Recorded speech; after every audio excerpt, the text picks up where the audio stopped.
Hello everyone, I'm Elizabeth Shaw and this channel is all about the narcissistic personality disorder and lots of different ways you can recover from the trauma bond, the anxiety, CPTSD and move on to a much happier life for you. This video is the ways that a narcissist will try to destroy you. Narcissistic personality disorder is on a spectrum, so some are extremely dangerous and you'll need to move miles away from. Others will give up as it's just too much effort for them. Some you can limit contact around so their negativity doesn't rub off onto you. If you're in a relationship with a narcissist, no matter where they are on that spectrum, if you are not extremely careful, they will drain you mentally, physically, emotionally, and financially. Your mental health and your physical health will suffer greatly. It has detrimental effects to you. You may like to see the good in all those around you and want to help those around you, especially those that you love. Narcissistic people are often extremely good at making you believe that they have changed or that they want to change and convincing others to help them change. And then as soon as they've got the others helping, they just go straight back into using them and worse than they were before. If you're annoyed with yourself for how many times you've forgiven them, if you've taken them back endless times believing that they have changed, if you're trying to not fall for another Hoover, you're not alone in taking them back endless times. You're not alone in not seeing them for who they are. But now you are starting to see who they are. Remember before when you fell for one of their schemes to win you back, how it worked out. When you've taken them back before, your body will have released dopamine, which gives you a natural high as well as lots of other chemicals. With all the narcissist false promises and treating you so well and treating you so bad, and then they come back treating you so well again, you believe that it will work this time. And most often you believe that it's your fault from all the projection and blame shifting.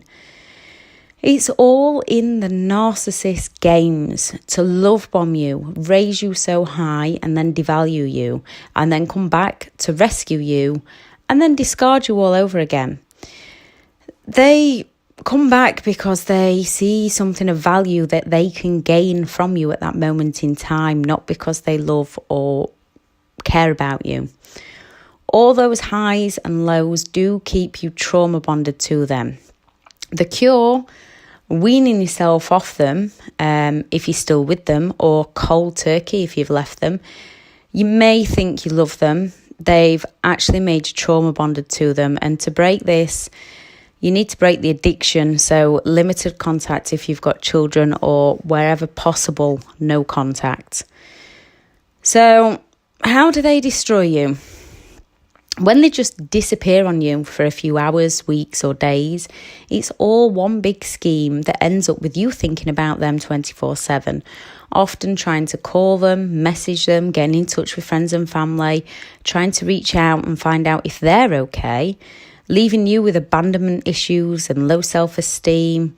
This may lead you to be the one looking for answers of what you've done, apologising to them, begging for forgiveness, even though you still can't quite work out what it is you did do.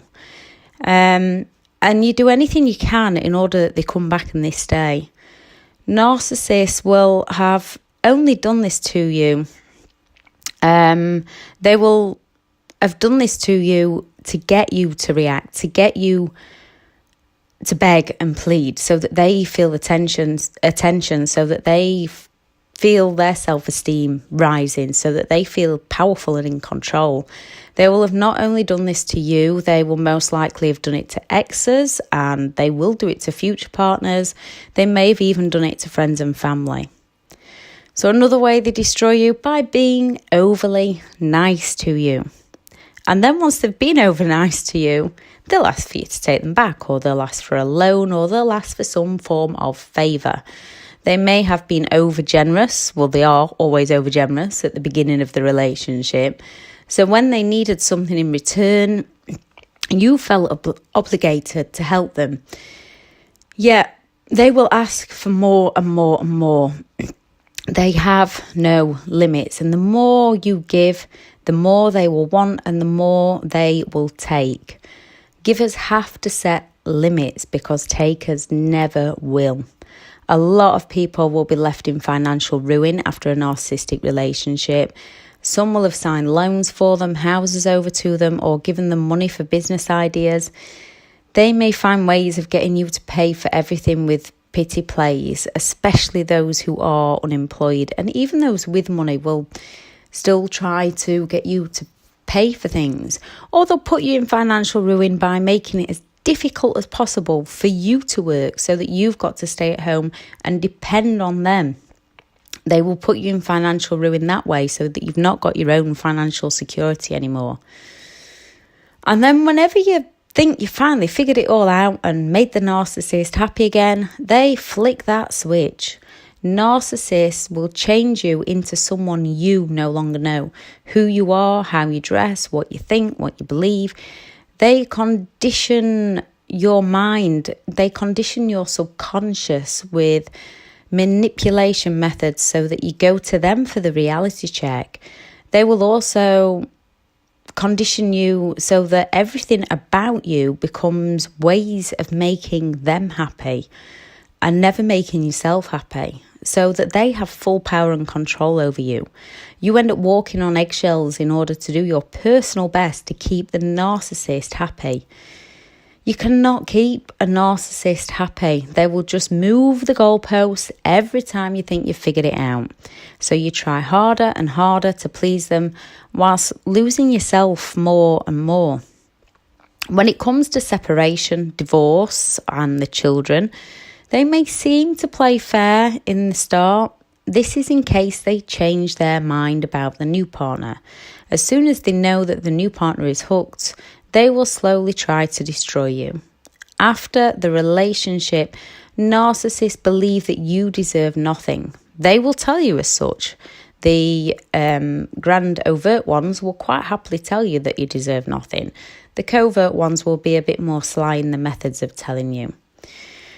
They may tell you things like you're a liar, you're a gold digger, you're harming the children.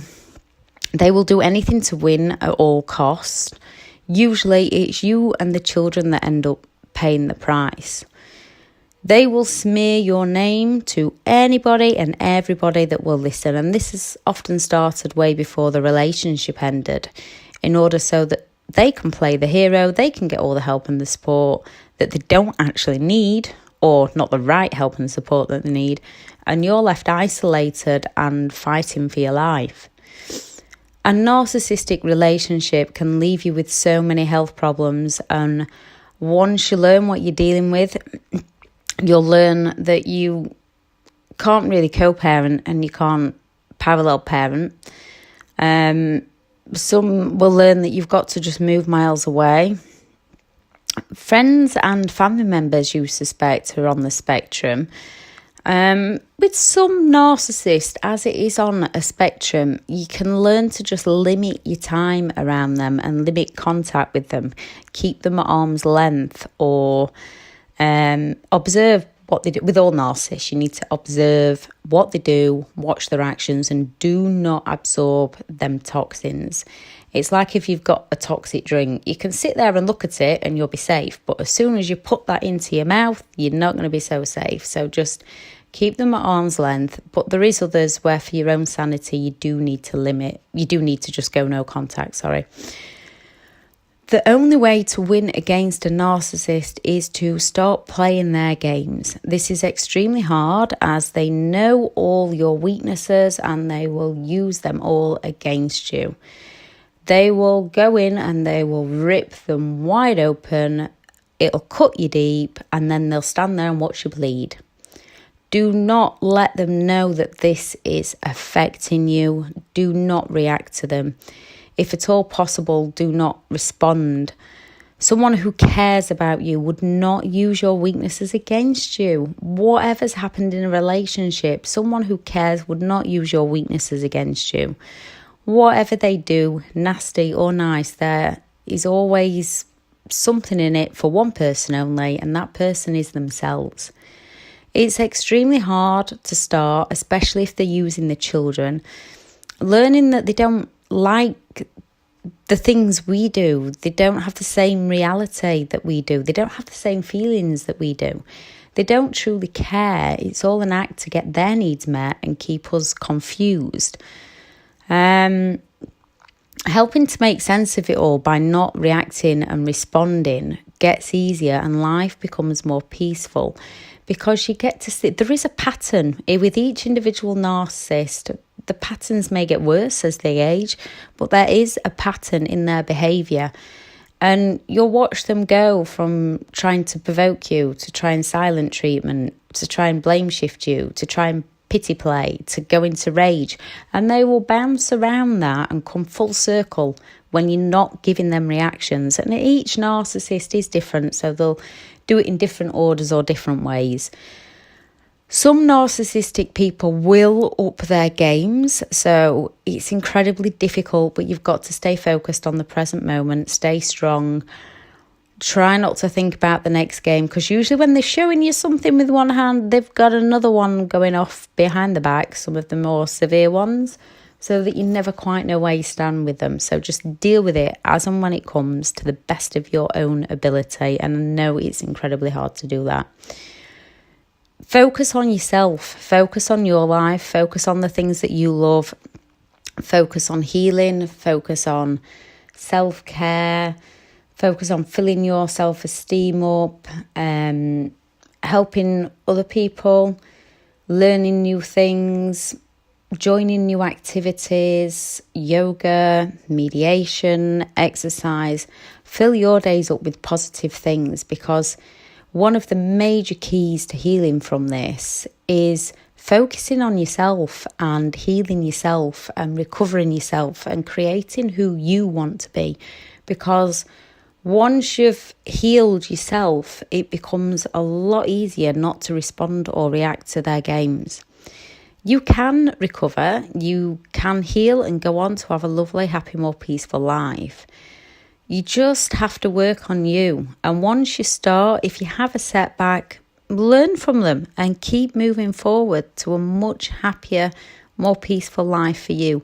It's all about those baby steps. Just keep taking those baby steps. And it's okay if they fire something at you and you have a wobble. That's fine. It's normal. They do tend to fire things at us, and we do tend to have wobbles. But reach out to people that have been there for help and support. Remember your sense of humour.